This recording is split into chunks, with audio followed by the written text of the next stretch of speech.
Pre-champ, we got Adelyn the Chronicle. Was she actually trash? Is she worth anything? I booked her, mastered her, 6-starred, everything. Some of the best gear on my account. Do I regret it? Let's find out.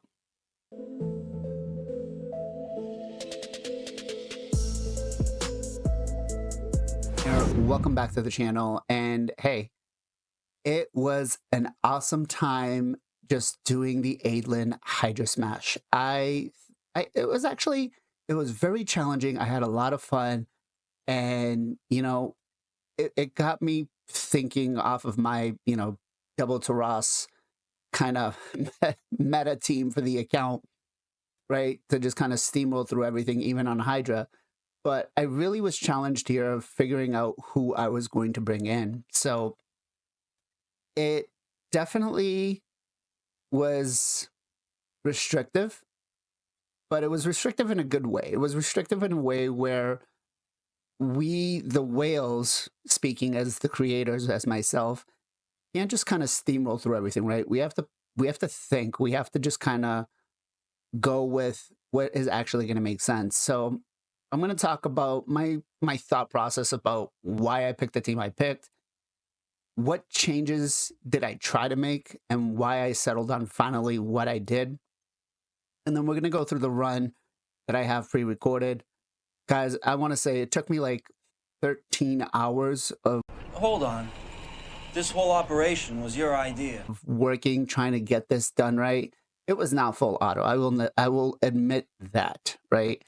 It was manual, but it was worth it. And Adelyn actually came in very clutch. So some of the champions I was actually looking at bringing in, one of them was actually Strategos Islin, right? He has the provoke, the decreased speed, and he's got a good ally protection. And I tried to work the synergy between him and Adelyn, because Adelyn brings the decreased speed. So I was like, okay, I can keep the provoke up most of the time, right? Because he's fully booked. So you can get it up to, what is it, 70, 50% chance for each hit. So I was like, okay, cool. We can work with this. Ultimately, it didn't work out as I planned, right? I ended up taking him out, and then I did try to use the Tura because of the veil, because I was like, I don't know how I'm going to deal with the head of the fear head, right? So that was actually kind of tough. Lenotharo was actually another one that I thought about bringing in because he brings the shield and the ally attack. So I thought it was going to be pretty good. I did look at bringing in Oberyn Clanfather, and then I did actually, one of my recent videos with Ash, I went a little too hard on Ragamkar, and I was like, you know what, maybe I could bring him in, but I want to give him his own special limelight, because I think Ash changed my mind on him. So be on the lookout for that. But so the team that I did use, right, was consisting of these champions here. You can see I did 90.59 million damage. So we brought in Doom Priest to basically keep ourselves healed up, make sure that if we had any provokes or anything like that, she was going to take care of it. She was actually the fastest on the team with like 290 speed. Actually, I lied. Lady Mikage was the fastest because she's in my Fire Knight build, so I didn't change that. But we brought her in for that. We actually brought in Rathalos, and I'm going to do a separate video on him, because there's a tool that if you're trying to maximize the damage with Rathalos, you should really know. And I know that Bronco Ray did a video on it, but I think it really needs to be pushed out a little more, because it helped me a lot, right? It's called the Rathalos Analyzer. So we'll get a video on that on the channel soon, I promise. Artak, I actually built him in a curse set, right? Because everything is AoE, so it worked out well. I don't use him in my Ice Golem team anymore, so it helped out quite a bit. And we got Ugo and Relentless really fast. Rathalos was just built for pure damage, right? And then Adelyn. Now, Adelyn, I needed to fill some multiple roles with her. So what did I do? You guys are going to think this is a little funny, but Chronicle Adelyn came in a Guardian and Immortal set. Now, the Guardian is going to give me that ally protection that I was lacking, right? I had to build most of my champions tanky, but Rathalos was pretty difficult to try to keep alive, right? I think I had him built with like 50k HP and probably about 2.9k defense, and then I went full out damage. He was sitting, I think, at around 290 crit damage. Broken sets, just really cared about as much power that I could push out on him. So we put her in a Guardian and Immortal set, so we'll be able to, take some hits, heal back up, which was actually really helpful. And we were able to kind of negate some of the damage that our, allies were taking. So build-wise, though, for Hydra, remember, this was for Nightmare Hydra. So let's go under Nightmare. All right, let's go under Hydra battles. So we had her built with 108k HP, right? So we get the area bonus of 1.5. We had her built with 2.9k attack, which we don't really care. 4k defense, which is pretty tanky, right? 4.2 is ideal, but we made it work with this. 263 speed. She was basically, I think, like 240 something, 240, what is it, 243? And then with the extra 16 speed, she comes up to 263. We don't have any crit rate, no crit damage. This, unfortunately, is from the Blessing and affinity bonuses. Artifacts you can see here, we didn't use a lot. We had her at 343 resistance. We didn't have her as a resist tank, but just to be on the safe side, why the heck not? It just kind of fell in that way. And 360 accuracy, enough to land our debuffs, right? Enough to be able to land that decrease attack and the decrease speed. Skills-wise, I did book her. I think the A1 was the only thing I didn't book, and that's because I was short one book, but I did fully book her. I checked Miracle Heal. Now, with her A2, it's a little odd on how it works because she basically will heal. She'll restore the HP, she'll heal, and then when the head of decay is out, you're going to lose your HP again. So it provides a good balanced heal to keep you alive, but the full effect that doesn't come into play until you actually have like a 6-star, right? So you restore 100% of your destroyed max HP with the heal. But then again, I think they just kind of need to fix that so one goes in front of the other, right? So maybe she does the heal first and then restores the enemy max HP. I don't know how. I'm not a coder, but I think like this needs to be looked at because overall, I think she was actually pretty decent in Hydra. She came in quite clutch for me. Masteries wise, I did go down and I took Timely Intervention, right? Increases the turn meter by 20% whenever an ally drops below 25% HP. It helped to try to get that heal back as quickly as possible and try to get ahead of it. So there were a couple of times when my Rathalos was right about to die, and that heal that she has on the A2 came in clutch. We did take Spirit Haste. We did take Lord of Steel. You could take Sniper or Master Hexer. I didn't think it was necessary. Now that I think about it, maybe. I don't know. But I've just always been one to take Spirit Haste because of, the extra 24 speed when people die. So we took Lord of Steel. We did take Merciful Aid. We did take Swarm Smiter along with Healing Savior. We did go ahead and take Exalted Death. And we took Lay on Hands. We also took Steadfast. As for the defense tree, we did come down and we took Delay of Death. We did take Shadow Heal. We did take Rejuvenation. And we also took Tough Skin. I didn't farm out the last 2 masteries.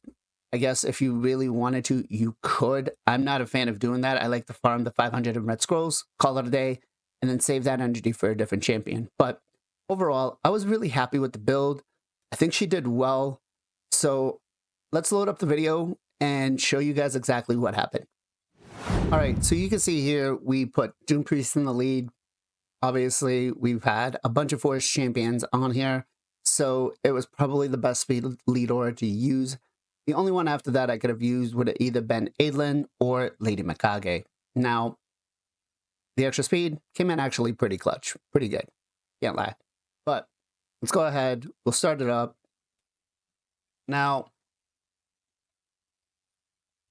with Rathalos, it was it was quite hard in the beginning to try to make him work because we needed, and actually I do want to stop it right here real quick. We needed to make sure we keep track of his, a tracker just to make sure, because he's weak affinity to some of these heads. So we wanted to make sure we maximized on that A2 as much as possible. But you can see here with Adelyn that she came in really clutch right at the start, being able to put that decreased speed. That way I can stagger both of these two heads, because if this head got to go ahead and I missed that decreased speed and we got the poison cloud out, my run was pretty much SOL, guys. So we go in, we bring in the decrease defense and the decrease and the block debuffs. So we were pretty much fine right there. We allowed it so that the head of decay is basically slowed down. And that was pretty much about the start of this. Now, could I have changed anything on this? It's hard to say. I did try Geomancer in, right? And what you can see right now, we're pretty much safe. Doom Priest comes in, basically cleansing everything here, right? And that was really strong. She basically, on my hard mode team, I'm going ahead and I'm using my Tuhana Rock to basically deal with the block debuffs and the healing, along with taking any of the debuffs. So Doom Priest came in pretty good at that time.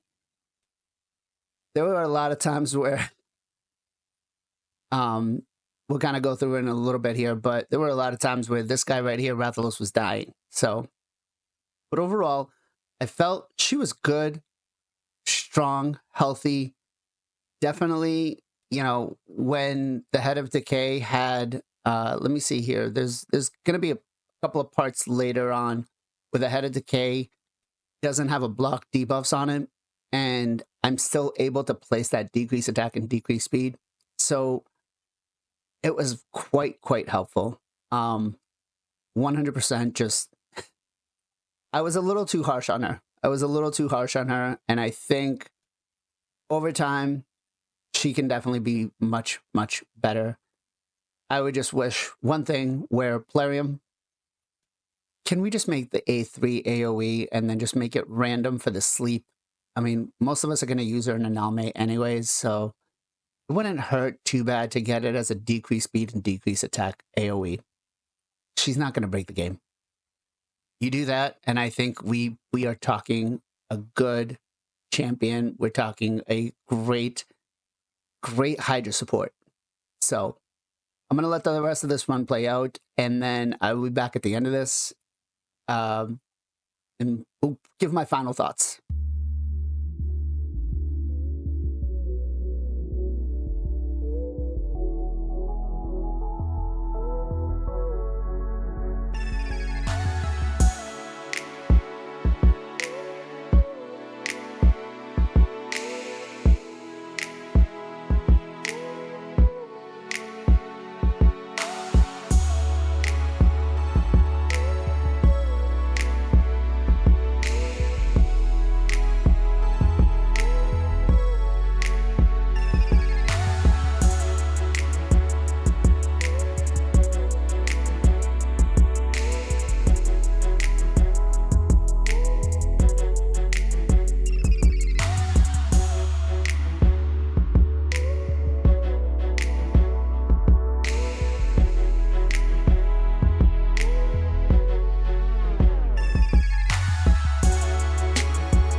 So again, you can see here 90.9 or 90.5 million. Rathalos pretty much did most of the damage, right, at 37.9 million. Artak came in at a solid 37. And we got Adelyn, who actually pretty much had the best healing on here. Doom Priest, who heals almost every turn she takes, kind of cut out with her. But the fact is, Adelyn did pretty good on the healing mat side. I'm not going to lie. I do like 4O's idea about putting her in a curing set. I don't know if I had put her in a curing set, how much more I could have done. There were, like I said, a couple of times where I felt like she was coming in clutch with the healing, and I almost died with this guy. And pretty much, we probably could have gotten a little more damage if he had not been eaten. Now, I could definitely make this team work again without bringing in like a Doom Priest or an Ugo. But 3 out of the 6 champions we have here are champions that were given to us for free. So they don't need to be built the best, but you do have a pretty decent Hydra team right here. If you have some decent gear. I don't want to say, you don't need to have the best gear, but if you have some decent gear here, you can replace Lady Mikage with any ally attack. You don't even need to bring her in. You can bring in somebody else, another nuker or something. Again, we were restrictive with not being able to have enemy max HP enemy max HP hitters. Can I talk today? What's going on with me? But with this team, I think I did pretty good. You can let me know in the comments down below what you guys think. I came in 4th on the competition. Could I, did I want more? Yeah, of course. I always do. But I'll take it. 4th is not too shabby. That's it, guys. Again, I enjoyed the competition. You can let me know in the comments down below. Have you worked with your Adelyn at all? Has she done anything on your account? Are you using her, or is she just still sitting in the vault 5-star, unascended on anything? I mean, we did get a free soul for her if you just were passively playing the game. I think she's not that bad. I want to start using her in some other areas in the game. Let me know what you guys want to see her. I mean, she's built, so it's not like I'm lacking anything on her. So we definitely got to put her to some good use and see what else she can do. I just got to say again, big shout out to Plarium for helping me out with this. The content creators were all great. I love it. They loved it. It was a lot of fun. And it's it was something different. Something different. But that's it, guys. Thank you all so much for checking out the video today. Thank you for subscribing to the channel. Thank you for following over on YouTube. Thank you for liking the videos if you like them. And hey, even if you thumbs down the video, it still helps me know what you like and don't like. So even if you did that, I thank you. Make sure if you have some time, come by on Sundays, watch the Knights of Teleria podcast, where you get some of your favorite raid content creators. We talk about everything Raid Shadow Legends. We talk about the good, the bad, the ugly. Definitely a lot of ugly sometimes. There's also a lot of good too. We got to give them credit for that. As always, guys, much love, much appreciation. Be safe, be well, be good to each other, and I'll catch you guys next time.